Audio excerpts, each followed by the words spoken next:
A lot of this isn't going to make sense to you, and I'm sorry about that. I'm just going to start at the beginning, with the house.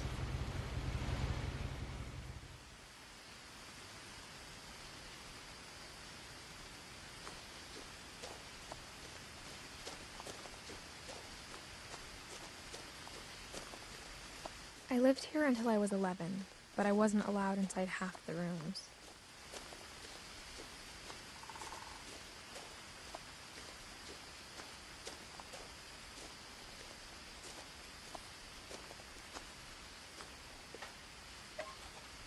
Inside the mailbox were bills from 7 years ago, marked urgent, open immediately.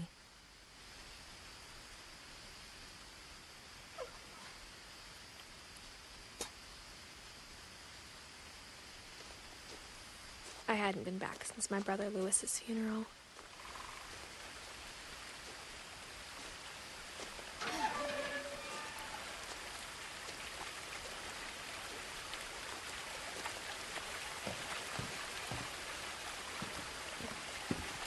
In her will, my mother left me a key, but didn't tell me what it unlocked.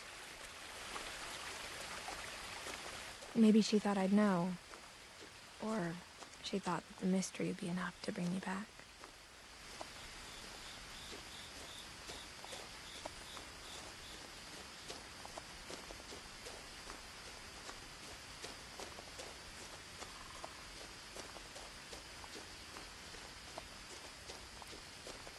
No one had driven this way in a long time, but I saw a few hoof prints.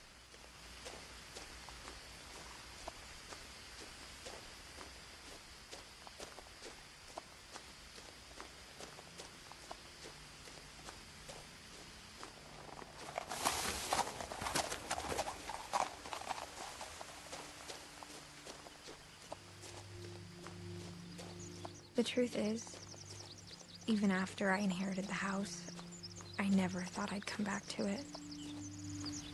But now I had questions about my family that only the house knew the answers to.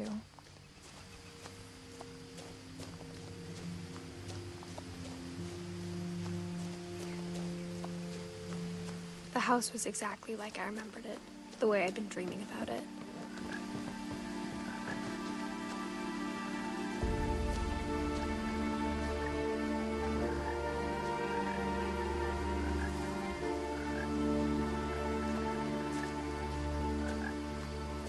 As a child, the house made me uncomfortable in a way I couldn't put into words.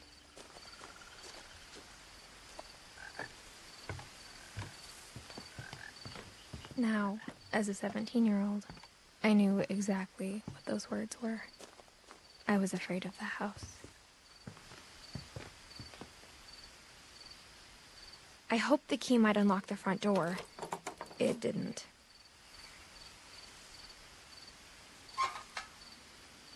Looking in, I felt like the house itself had been waiting for me.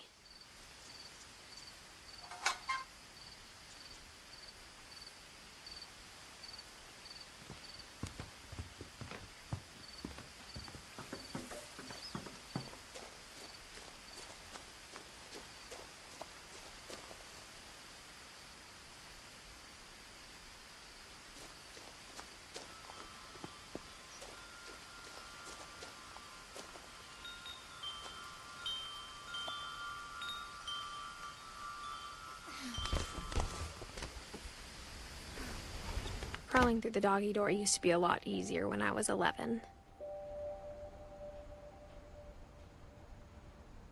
The power had been turned off the night we left.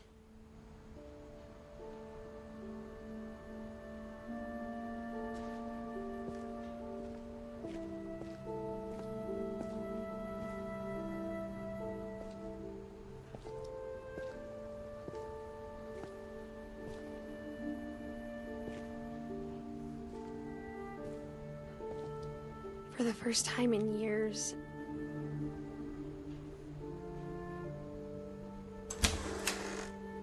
I felt like I was home.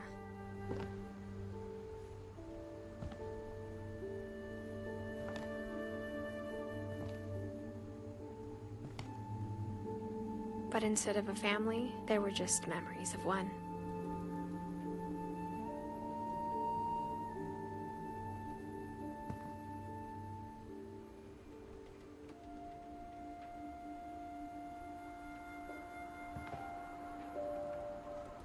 Like how after Louis started working at the cannery, we all got sick of eating salmon.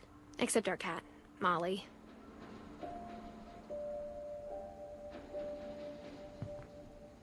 Or how only one restaurant would deliver to our house, so we had Chinese a lot.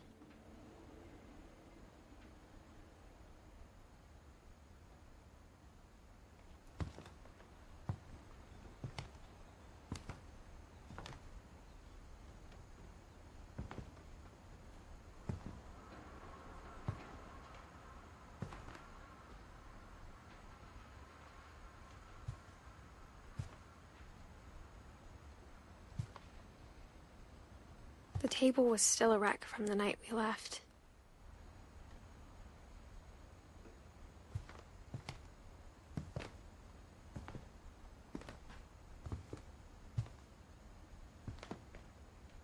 It was like a bomb had gone off, killing everyone but sparing the furniture. My mom was the only one of us who could imagine Great-Grandma Edie living in a nursing home.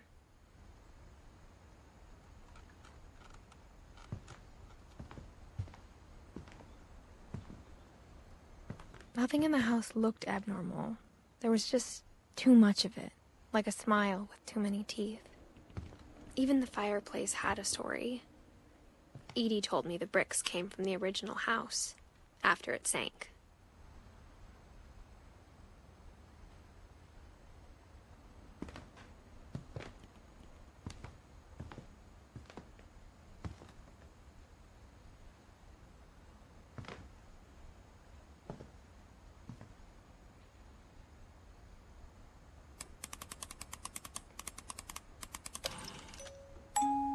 Great-Grandpa Sven built a music box for Barbara, along with the rest of the house.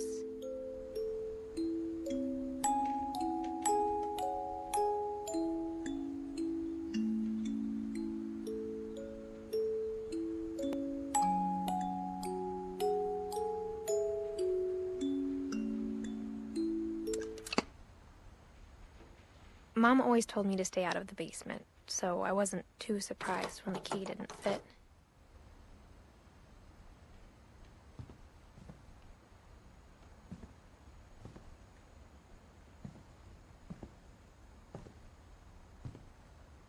A lot of things got left behind in the whirlwind of that last night.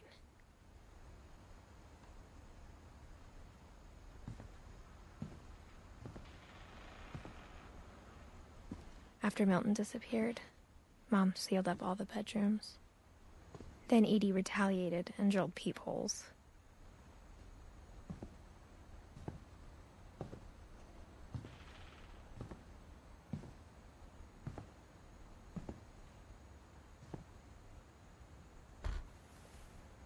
The last time I was in Edith Sr.'s room, I was 10 and she was painting my portrait.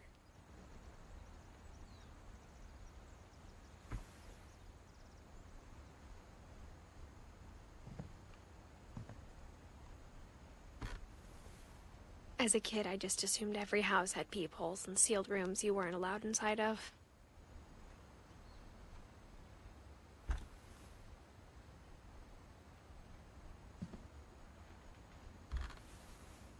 My Grandpa Sam spent 7 years sharing a room with his dead brother, Calvin.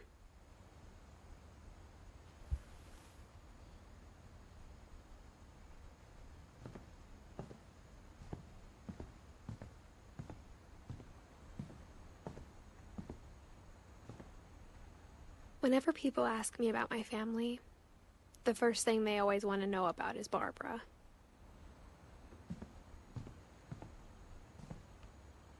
Edie's father, Odin, built the original house.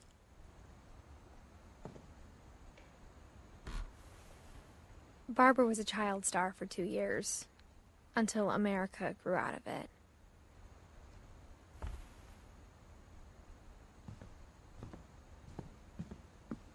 Mom must have locked the third floor stairs on the night we left.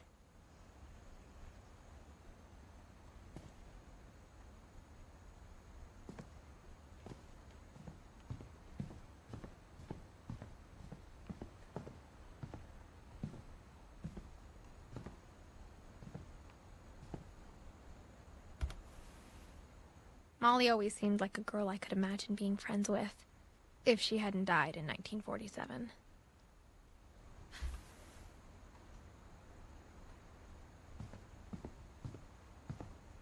I spent a lot of time playing in Great Uncle Walter's room. I think my mom sometimes regretted not sealing it up.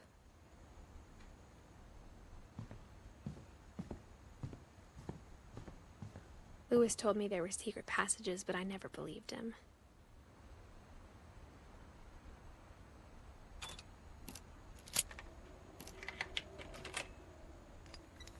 Turns out, my mom was really good at keeping secrets.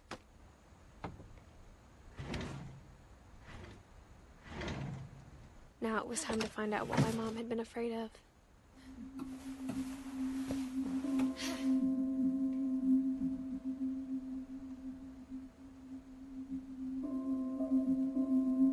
From the paintings on the wall, it was clear my brother Milton had been here before me. Reading this, maybe it sounds like I had a plan.